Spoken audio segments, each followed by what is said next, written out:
Astaghfirullah Rabbal baraya, Astaghfirullah minal khataya.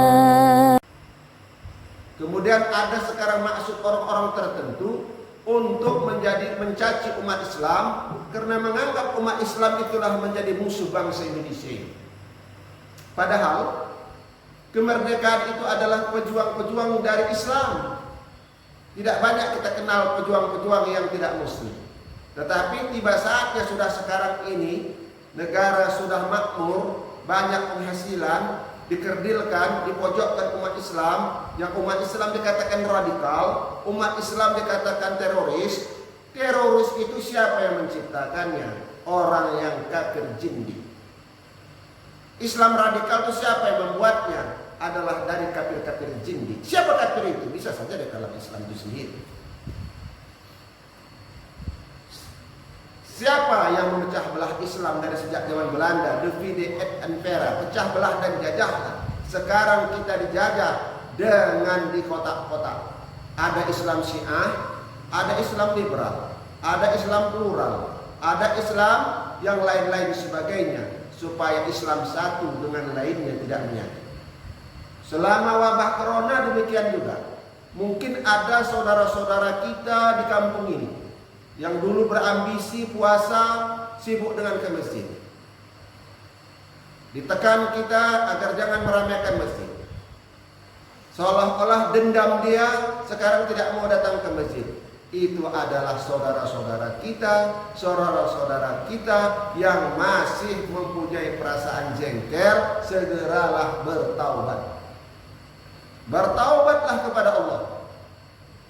Kenapa saya katakan bertaubat? Kalau masjid ini tidak didatangi, jangan benci kepada Haji Ridwan. Tapi berarti Anda menantang Allah Subhanahu wa ta'ala.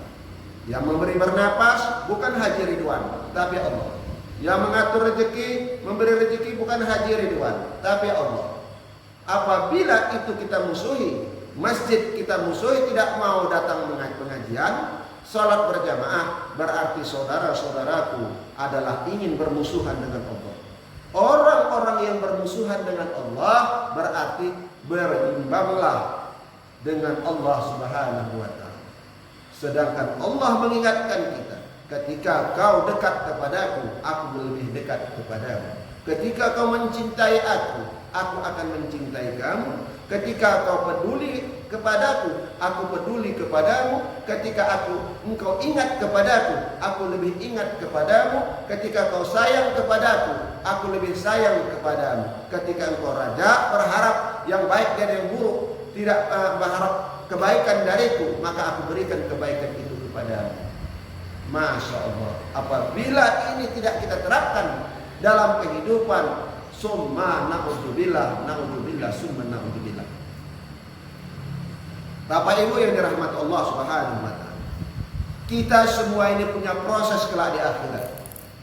Kalau kata syair orang zaman dahulu, di suatu masa Anda kan ditanya, kemana umur Tuhan gunakan, kemana harta Tuhan belanjakan. Ditanya nanti, Ahmad, kau mati umurmu 75 tahun, sholatmu cuma 3 bulan.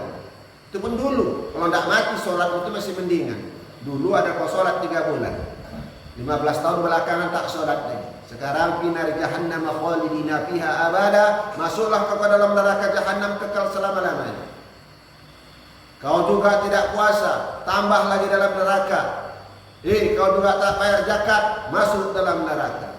Karena kau kulahirkan di permukaan bumi, keluar dari rahim ibumu dengan penuh tangis. Ketika lahir adalah tangismu, kekhawatiranmu, apa kau masuk surga atau neraka. Tetapi ternyata kau munafik, kedustai tangismu itu. Kau lupakan semua tangis-tangismu itu. Bahkan kau bersenang-senang di dunia ini untuk meninggalkan perintah Allah, bersenang-senang mengerjakan dilarang Allah, maka balasanmu tidak ada lain adalah neraka jahannam ataupun neraka utama. Wa ma adraka mal hutamah. Apa neraka hutamah itu? Fi nari jahannam khalidina fiha abada. Dijelaskan wa ma adraka mal hutamah. Narullahil muqadah, api yang bergejolak-gejolak. Warnanya tidak lagi merah, tapi warnanya hijau, bergelombang naik. Disitulah manusia dibakar, direbus, dan segala macam. Itu dijelaskan dalam surah Al-Majah, banyak sekali dalam Al-Quran nama-nama neraka. Utama, Jahannam, ya, Wil, banyak sekali neraka dalam Al-Quran nama-nama neraka. Tapi dalam surah Al-Majah jelaskan, wa ma adraka ma hutamah, narullahil muqadah. Jadi api yang bergejolak itulah di sana. Hidup ini tidak lama. Hidup ini tidak begitu lama. Tidak begitu lama ini perjuangan untuk menuju yang selama-lamanya. Selama-lamanya kita menuju yang tidak pernah tumbuh hidup keluar lagi dari perut bumi, apalagi sudah akhirat nanti. Hanya nanti pada hari kiamat itu ada beberapa hal yang tidak musnah. Pertama sekali Allah Subhanahu wa taala menghakimi manusia dari sejak umat Nabi Adam sampai umat Nabi Muhammad sallallahu alaihi wasallam. Yang kedua malaikat. Yang ketiga untuk pengenal tanda pada hari kiamat itu ini mayat siapa, tulang hulbi manusia tidak bisa hancur. Yang keempat apalagi amal ibadah. Tidak bisa itu hilang. Amal ibadah yang dilaksanakan dengan mukhlisina lahuddin, ikhlas semata-mata karena Allah, tidak ada tujuan untuk dipuji manusia, tidak ada tujuan untuk mencari kepentingan dunia, tidak ada tujuan untuk mencari popularitas, tapi hanya mencari senangnya Allah, tetap akan muncul amalku di sana nanti di akhirat. Kemudian yang tidak habis apa? Surga dan neraka disiapkan Allah buat orang yang mukmin dimasukkan ke dalam surga, buat orang-orang munafikun, orang musyrikun, orang kafirun akan dimasukkan pula ke dalam neraka jahannam. Bapak Ibu yang dimuliakan Allah Subhanahu wa taala. Selagi Allah berikan kepada kita mata bisa melihat, kuping masih bisa mendengar, kaki masih bisa melangkah, tangan masih bisa aktivitas, maka mari kita pelajari ilmu-ilmu agama Islam ini. Mari kita amalkan dalam kehidupan, karena al-ilmu kan nur, ilmu itu laksana cahaya.